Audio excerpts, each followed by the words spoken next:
Olá pessoal, eu sou o professor Márcio Macedo e este é meu canal literário Epoché.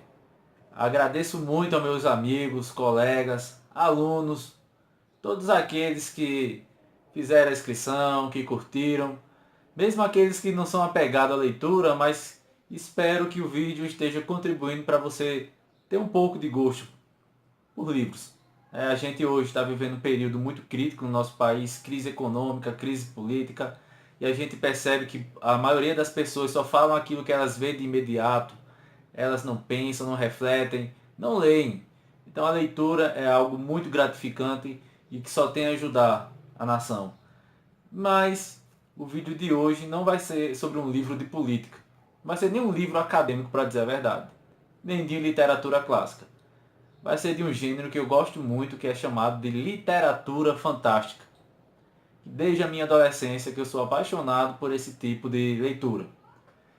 A literatura fantástica, ela aparece mais nesses períodos de crise econômica, política, como se fosse uma fuga da realidade para outros universos, para outros mundos de aventuras e intrigas e também política, por que não? Mas de uma maneira bem diferenciada da terrível política que a gente está vivendo atualmente. E hoje eu vou conversar com vocês sobre o livro O Olho do Mundo, que é o livro 1 da saga A Roda do Tempo, do americano Robert Jordan. Li esse livro agora, comecei no mês passado, terminei esse mês. Ele tem aí 800 páginas, então é um calhamaço, mas excelente. Posso dizer que foi um dos melhores livros de literatura fantástica que eu já li. O Robert Jordan, vou botar ele aqui para destacar.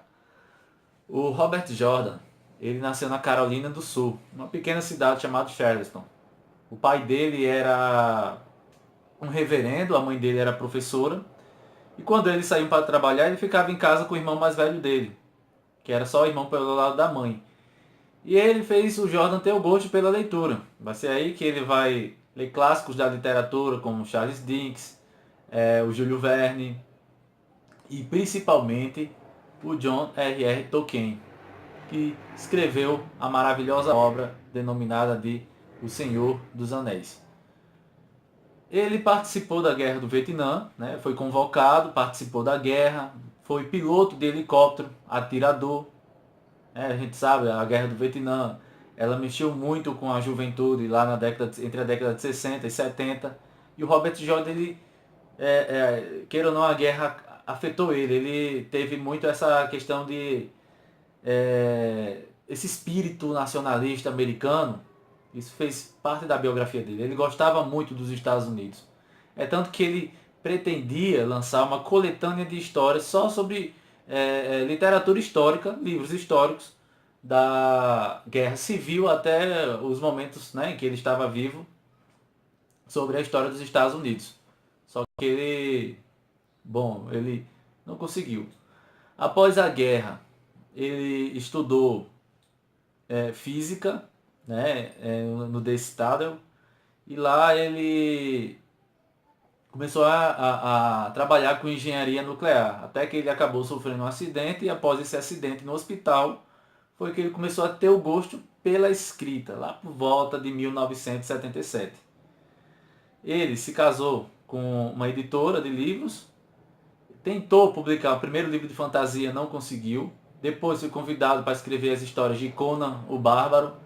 E ao escrever as histórias de Conan o Bárbaro é curioso, porque o filme lá do Arnold Schwarzenegger, lá na década de 80, foi a adaptação de uma história escrita pelo Robert Jordan.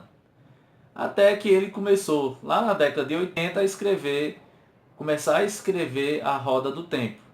E aí foi 14, a ideia era publicar 14 livros. De 14 foram publicados 12. Em 2005 ele recebeu o diagnóstico de que estava com um problema cardíaco, juntou todo o seu material, né? Ele faleceu em 2007, não conseguiu escrever os dois últimos livros, mas o Brandon Sanderson, que escreveu aqui já tem aquela saga publicada no Brasil, Mistborn, Nascidos da Bruma, se não me engano, e Elantris, ele terminou os dois últimos livros do Robert Jordan. É um livro que eu digo que ele está ele é o elo entre o Senhor dos Anéis e as Crônicas de Gelo e Fogo do Martin. Ele faz essa conexão. Ele é tão detalhista na escrita quanto esses dois. E os personagens, ele trabalha a personalidade deles, a psicologia deles de uma maneira muito cativante, que faz você ter apego pelo personagem, que nem o Martin faz, só que ele não é tão cruel como ele. O livro, ele é ação do começo ao fim. Não tem um capítulo assim que você não fique tenso, porque trata, na verdade, de uma perseguição. É um livro sobre perseguição. Só que aí eu não vou dizer como é que se desenrola essa perseguição, porque vai ser spoiler e qualquer informação que eu dê sobre o livro passa a ser spoiler sobre a narrativa do livro. Por quê? Porque ele não revela a história de imediato. Ele narra momentos.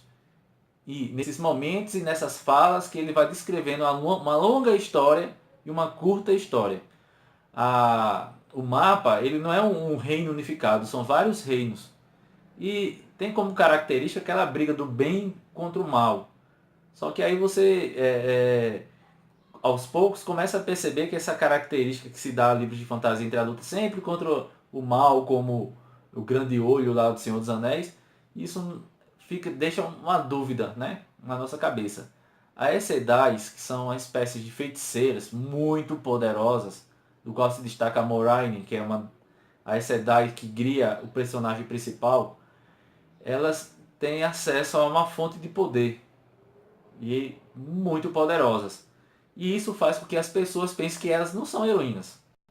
Então a gente fica. E às vezes ela tem atitudes que não são atitudes de heroínas. Por isso que o bem e o mal é um pouco contraditório nesse livro. Ele tem uma influência muito grande do Tolkien. Então a gente percebe, por exemplo, os Trollocs não são orcs. São bem diferentes dos orcs. Mas tem uma origem parecida, né? O vilão, que é o Baal Azamon, ou o Tenebroso, a maior parte do livro é chamado de Tenebroso, ele criou os Trollocs. E várias outras criaturas, como Smith Draus, uma criatura lá que parecia um morcego, entendeu? Então ele criou várias criaturas terríveis para perseguir, e ainda tem essa ideia de dominar o mundo, mas não é dominar o mundo para ter poder no mundo, é dominar o mundo para destruí-lo. É como se a roda do tempo fosse exatamente isso, o caos e a ordem. O caos e a ordem. Não pode ter ordem o tempo todo, tem que vir o caos para depois ter ordem, depois ter o caos.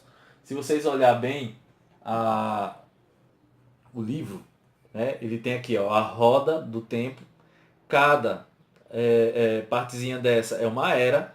Você pode observar que tem uma cobra, né? Que significa que é autodestruição, mas uma autodestruição com o símbolo da eternidade. Então é como se essa autodestruição eterna tivesse parado a roda. E de certa maneira, o dragão renascido, que já surgiu em outras eras, irá voltar exatamente para fazer essa roda girar e novamente ordem, catástrofe, ordem, caos e assim por diante. Tem um personagem principal que é o Randy Altor, que a origem dele é muito, ainda assim, ele não entrega a origem do Randy Altor de uma vez só. Só durante a leitura do livro que você vai pegando pequenas coisas que dá para descobrir sobre ele. Tem outro que é o Perrin, tem que é uma coisa muito legal, que são as protagonistas feministas não, femininas, elas não são feministas.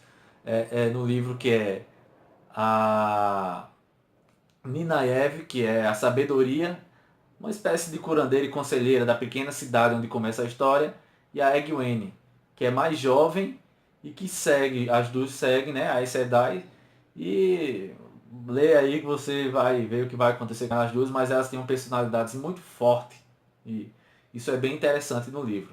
Tem o Matt, que ele é o cara do bem-humorado, mas o humor dele também tem algumas partes do livro que esse humor parece ficar negro, não é um humor legal. Mas é isso que é bacana, porque a cada acontecimento, a cada capítulo, o contexto que eles viveram fica na mente deles. Eles dão continuidade na história, mas bem afetados pelas causas que aconteceram com eles. Cidades esquisitas, cidades abandonadas, lobos, só não tem dragões. Mas é uma aventura que, para quem gosta de Senhor dos Anéis e as Crônicas de Gelo e Fogo, e depois disso não leu mais nada assim que chamasse muita atenção, eu aconselho a ler o Robert Jordan, porque é muito bom. Então esse é meu vídeo de hoje. Espero que vocês tenham gostado. Não é uma leitura acadêmica, é um vídeo sobre literatura fantástica, uma coisa mais leve. E espera aí pelos próximos vídeos que eu vou preparar aí, mais voltado para a área da filosofia, que é uma área que eu gosto muito. Mas a fantasia, a literatura fantástica é muito legal. Então, até mais, pessoal.